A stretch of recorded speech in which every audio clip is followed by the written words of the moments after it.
जय श्री कृष्णा। आज हम सुनेंगे दशा माता के 10 दिनों में कहने वाली दशा माता की कहानी।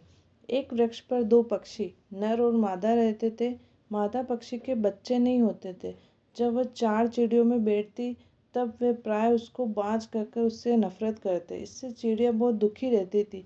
एक दिन वह अपनी स्थिति पर विचार करती हुई नदी में पानी पीने गई। वहाँ स्त्रियाँ दशा रानी के गंडे ले रही थी। उन्होंने आपस में कहा कि यहाँ कोई स्त्री या मनुष्य तो है ही नहीं जिसको ये गंडा दे देते। न हो तो इस चिड़िया के गले में ये गंडा बांध दो। यह नित्य इसी जगह आकर कथा सुन लिया करेगी। इसको पूजन की विधि भी बतला दी जाएगी तो पूजन के दिन ये पूजन भी कर लेगी।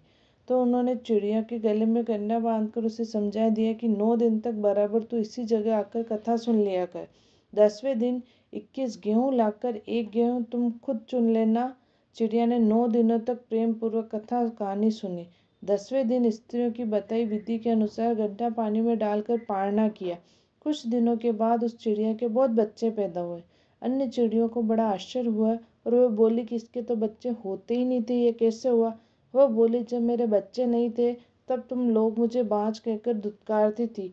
अब जो दशा रानी ने मुझको बच्चे दिए तो तुम कोसती हो। चिड़िया ने उससे पूछा तो उसने गंडा लेने का हाल कह सुनाया और सबको पूजा की विधि बतला दी।